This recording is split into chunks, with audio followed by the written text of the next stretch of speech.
Ok, vamos por la última parte de, de estas tres sesiones y bueno, nos quedamos en la tercera generación.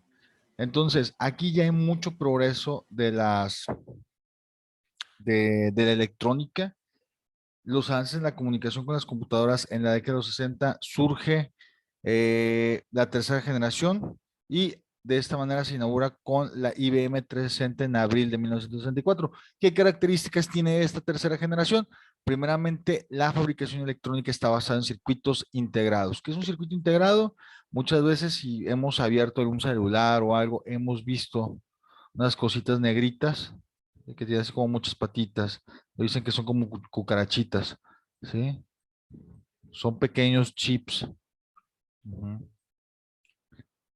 Entonces, nada más así como un recuerdo.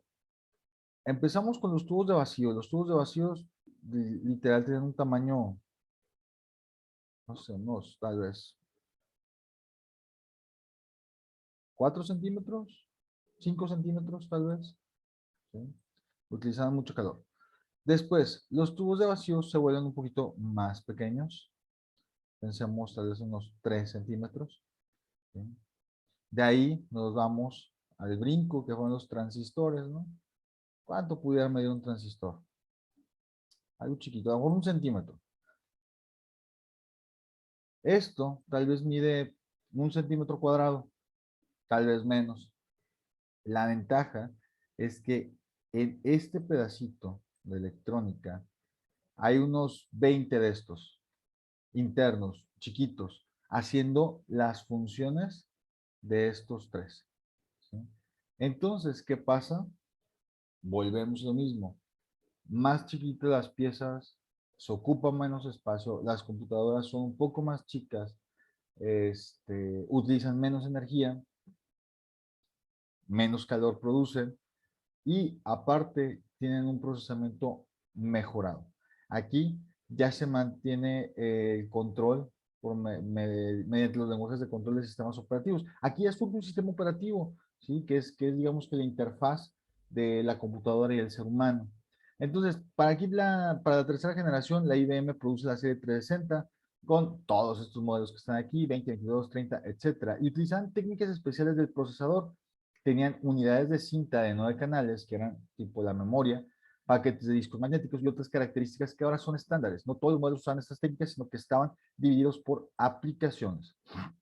El sistema operativo de la serie 360 se llamó OS y contaba con varias configuraciones. Incluía un conjunto de técnicas de manejo de memoria y del procesador que pronto se convirtieron también en estándares. En 1964, la CDC introdujo la serie 370 y produjo los modelos 115, 125, 135, 145, 158 y la 168. Para aquí, la UNIVAC compite con los modelos 1108, 1110, máquinas de gran escala, mientras que CDC produce su serie 7000 con el modelo 7600. Estas computadoras se caracterizan por ser muy potentes y veloces. A finales de esta década, la IBM produce su serie 370, los modelos 3031, 3033, 4341. Burroughs, con su serie 6000, produce los modelos 6500 y 6700 de avanzado diseño, que se reemplazaron por su serie 7000. Honeywell participa también con su computadora DPS con varios modelos. Para ir a mediados de la década de 1970 aparecen en el mercado las computadoras de tamaño mediano o mini computadoras que no son tan costosas como las grandes, que también son llamadas mainframes. A ver, ojo, y nada más para recordarles, creo que ya se los he comentado ahorita, las computadoras gigantescas siguen, así del tamaño como de la primera generación, siguen existiendo. Las podemos encontrar en la UNAM, en la NASA, en los bancos, ¿sí? Sobre todo en todos los temas también de defensa nacional. Pero vaya, son grandes, son súper gigantescas y sí, tienen las mismas situaciones, necesitan su refrigeración especializada, o sea, su área acondicionada y todo. Pero bueno, estamos hablando de que ese tipo de mainframes o de grandes computadoras se utilizan para aventar cohetes a Marte, para alunizar, o sea, ya son procesos muchísimo más complicados, ¿sale? Entonces, este, tercera generación, hay un avance muy significativo en electrónica lo que da paso con el tiempo a la cuarta generación. Aquí ya aparecen microprocesadores que son como los circuitos integrados, pero un poquito más, más potentes. Ya no nada más realizan funciones este, de tipo transistor, sino ya utilizan una lógica interna un poquito más complicada. Se empiezan a manejar circuitos integrados de alta densidad con una velocidad impresionante. Aquí también empiezan a analizar el tipo de material con el cual está hecho los microprocesadores. Y si recuerdan, digo, todos los metales, o casi todos los metales son conductores, pero unos conducen mejor que otro. Es por eso que la mayoría de los celulares en la actualidad tienen a veces pequeños microcomponentes de oro, ¿sí? Porque, digo, es uno de los mejores conductores que existen en la actualidad. Obviamente empezaron a hacer microprocesadores de silicio, de metal, o sea, de hierro, de todo, hasta que empezaron a encontrar cuáles eran los que funcionaban mejor. Y obviamente un metal que conducía con mayor efectividad era el oro. Y digo, con el paso del tiempo se fueron implementando ciertas técnicas para mejorar esos microprocesadores. Ahora, las microcomputadoras con base en esos circuitos son extremadamente pequeñas y baratas, por lo que su uso se extiende al mercado industrial. Aquí nacen las computadoras personales cuyo uso ha adquirido proporciones enormes y que han influido en la sociedad en general sobre la llamada revolución informática. Aquí unos conocidos, Steve Wozniak y Steve Jobs, inventan la primera microcomputadora de uso masivo y más tarde forman la compañía conocida como la Apple, humildemente Apple, que fue la segunda compañía más grande del mundo, antecedida tan solo por IBM. Y esta, por su parte, es aún de las 5 compañías más grandes del mundo. Yo creo que debe ser de las primeras en la actualidad. En 1981 se venden 800,000 computadoras personales.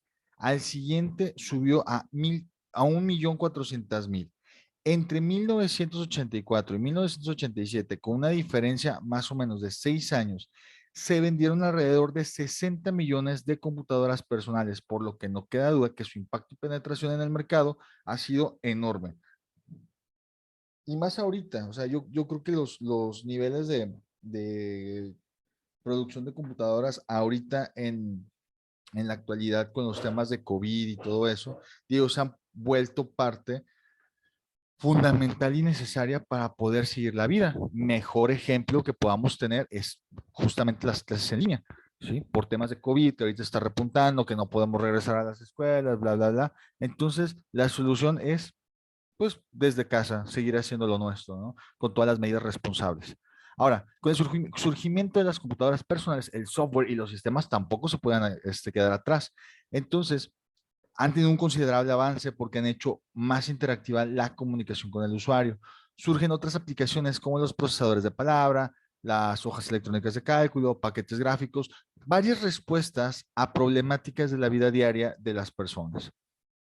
Surgen otras aplicaciones como los procesadores, así, paquete gráfico, También las industrias del software, las computadoras personales crecen con gran rapidez. Gary Kildall y William Gates se dedicaron durante años a la creación de sistemas operativos y métodos para lograr una utilización sencilla de las microcomputadoras. No todos son microcomputadoras, por supuesto. Las minicomputadoras y los grandes sistemas continúan en desarrollo. De hecho, las máquinas pequeñas rebasaban por mucho la capacidad de los grandes sistemas de 10 o 15 años antes, que requerían de instalaciones costosas y especiales, pero sería equivocado suponer que las grandes computadoras han desaparecido. Por el contrario, su presencia era ya ineludible en prácticamente todas las esferas de control gubernamental, militar y de la gran industria. Las enormes computadoras de la serie CDC, Cray, Hitachi o IBM, por ejemplo, eran capaces de atender varios cientos de millones de operaciones por segundo. Entonces, tengan por seguro que todavía estos mainframes o estos grandes sistemas siguen en ciertos puntos de la vida cotidiana. Ahora, ahí les veo algo muy chistoso, que es la quinta generación. Como todo negocio tiene sus bajas, ¿no? Entonces, vimos a lo largo de estas 4 generaciones cómo muchas compañías empezaron a surgir y le empiezan a apostar por el lado de la computadora, ¿no? De cómo ir mejorando, acelerando la tecnología, bla, bla, bla. Entonces, en vista de la acelerada marcha de la microelectrónica en la sociedad industrial, se ha dado la tarea de poner también a esta altura el desarrollo del software y los sistemas con que se manejan las computadoras. Surge la competencia internacional por el dominio del mercado de la computación, en la que se perfilan dos líderes que, sin embargo, no han podido alcanzar el nivel que se desea: la capacidad de comunicarse con las computadoras en el lenguaje más cotidiano y no a través de códigos o lenguajes de control especializados. Esto ya lo vamos logrando. Ahorita tomo ese tema. Para 1983, Japón lanza lo que es el programa de la quinta generación de computadoras, con los objetivos explícitos de producir máquinas con innovaciones reales en los criterios mencionados. Y en los Estados Unidos ya está una actividad, un programa de desarrollo que persigue objetivos semejantes que pueden resumirse de la siguiente manera: procesamiento en paralelo mediante arquitecturas y diseños especiales y circuitos de gran velocidad, y el manejo del lenguaje natural y sistema de inteligencia artificial. Pero vamos, esto empieza en 1983 y empieza un tipo de guerra tecnológica para ver quién produce lo más fregón, ¿no? Eh, por ahí Japón hace unas vueltas medio equivocadas. Yo creo que todos en nuestra vida hemos visto a los supersónicos. Entonces, si ustedes ven un poco de tecnología de Japón, los japoneses tienen muy marcado el tema de los androides, de los robots. Es un tema que les gusta mucho en cuestiones de innovación. A la fecha están funcionando, por decir, podemos ver algunos hoteles que son 100% atendidos por robots, ¿sí? Que todo lo que se ocupa, cobrar, esto, o sea, son atendidos por robots. Incluso hay cafeterías, hay ciertas cosas que ya están atendidas de esa manera. El problema fue que para 1983 no se podía y no se contaba con la tecnología con la que se cuenta actualmente. Entonces, por ahí, el programa de la quinta generación se canceló en su momento porque no dieron avances como tal. Se pretendía que la tecnología que buscaban era como la que salen los supersónicos, que está la robotina y que de la nada se abre un compartimiento en sus pies y saca un plumero, o saca un trapeador o un recogedorcito, ¿sí? Entonces querían hacer ese tipo de innovaciones, pero la realidad es de que no funcionaron, en su momento no funcionaron, ¿sí? Querían hacer que, no sé, que un robot, los ojos fueran los sensores de X o Y, ¿no? O que pudiera visualizar. Obviamente no alcanzaba la tecnología y la quinta generación, o al menos ese programa de la quinta generación de computadoras en Japón fue un fracaso. Obvio, no lo dejaron ahí, siguieron, pero pues ya no hubo mucho quien le entrara al quite con la lana y empezó por pocas.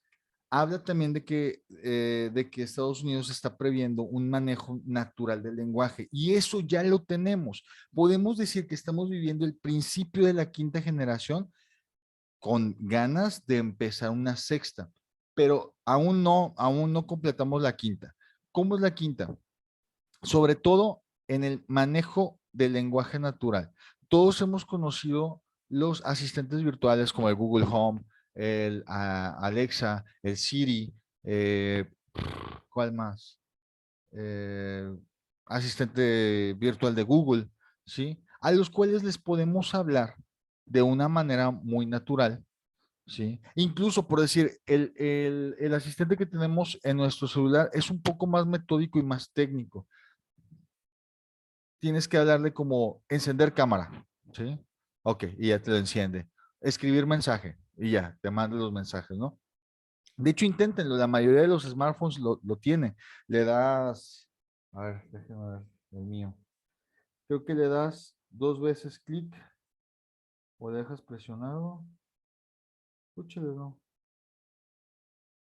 Bueno, no me acuerdo cómo hacerle con el mío, pero de repente me sale. Ah, sí, dejas el botón de en medio en tu pantalla, lo dejas presionado 3 segundos y aquí me da, por decir, la instrucción de intenta decir abrir YouTube.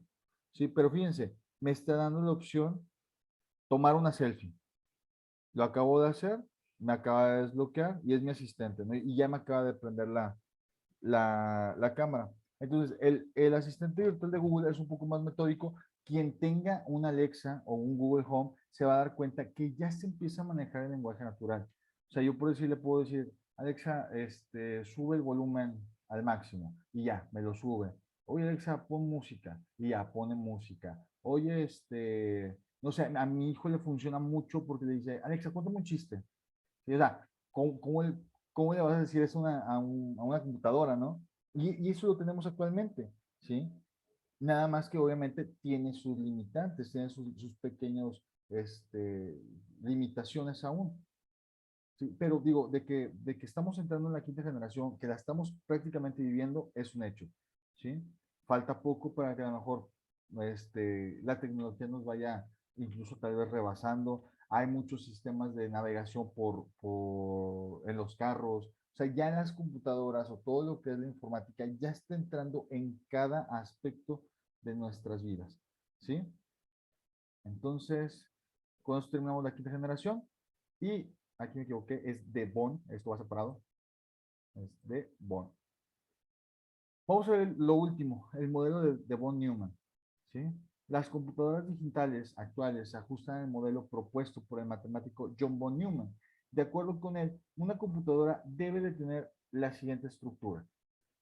Unidades de entrada, ¿sí?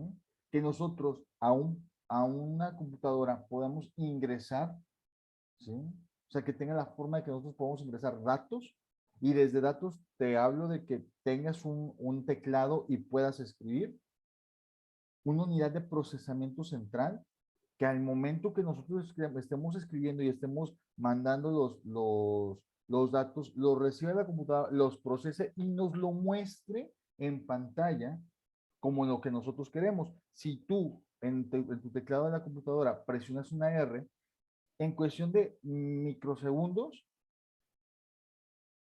se manda una señal electrónica hacia la computadora, hacia la terminal USB. La terminal USB en cuestión de microsegundos te la detecta y te plasma una R, digamos, en la pantalla. Es decir, fíjense, al yo ahorita estar escribiendo todo esto, me lo detecta en una fracción de segundo, una fracción mínima de segundo, y me permite, o sea, lo procesa y me da una unidad de salida. ¿Cuál es mi unidad de salida? Que se me muestra aquí en pantalla, ¿sí? Me la muestra. Entonces, de esta manera, se cumple el propósito de una computadora, que pueda tener una unidad de entrada donde nosotros podemos ingresar datos, que los procese y nos dé un resultado, ¿sí? Mediante unidades de salida. Y obviamente que tenga la memoria pues para trabajar tanto con el sistema operativo, con todo el RAM, etcétera, ¿sí? Y bueno, hasta aquí terminamos la primera clase de informática 1. Les voy a dejar estas diapositivas, se las voy a dejar por ahí en el Classroom. Necesito que ustedes hagan el resumen. Acuérdense, no quiero que me expongan o que se maten ahí escribiendo que la computadora IBM 706, no quiero eso, o sea, nada más vayan ustedes poniendo sus, sus apuntes de lo que han entendido tanto de la carrera tecnológica, etcétera, ¿sí? De cómo se fueron dando la primera, la segunda, tercera generación, lo que estamos viviendo en la quinta. Y de hecho, tráiganse así como tarea de investigación, qué otras innovaciones reales, ¿sí? Estamos teniendo en la actualidad para poder considerar que estamos viviendo en la quinta generación. Y ya les expliqué una, la de los asistentes virtuales, pero a lo mejor hay otras que tú conozcas, que tú puedas investigar. Tráelo, compártelo en clase la próxima semana. Y pues de mi parte sería todo. No sé si alguien tenga alguna duda antes de irnos. Maestro, ¿puede repetir lo de la investigación? Y va a ser a mano, ¿verdad? Para que Y a estemos mano, bien. los resúmenes a mano y investiguense innovaciones tecnológicas que nos puedan permitir darnos cuenta que estamos ya entrando a la quinta generación.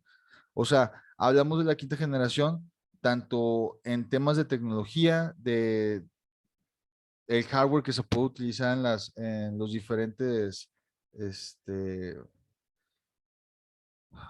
sistemas computacionales, o no sé, y ver la manera de cómo nos comunicamos también con ellos, como por decir, con la Alexa, que nos podemos comunicar así con un lenguaje muy natural, ver qué otras innovaciones existen en el mercado reales que han podido facilitarnos la vida cotidiana, ¿no? De cierta manera. Entonces tráiganse así innovaciones actuales y las compartimos en clase la próxima semana iniciando la clase. ¿Sale? ¿Cuántas innovaciones ponemos? Las que tú quieras. 1, 2, 3. No pasa nada. Ok, profe. Listo, muchachos. Entonces, nos vemos la próxima semana. Denme chance de subir los videos en un ratillo, en cuanto ya termine de renderizar. Y ahorita inmediato les subo las diapositivas que vimos el día de hoy para que le empiecen a avanzar a sus resúmenes. ¿Sale? Sí, está bien. Bien, que descansen, chicos. Nos vemos la próxima semana. Gracias. Bye, bye. Sí, Igualmente, gracias, profe, muchas profe. gracias.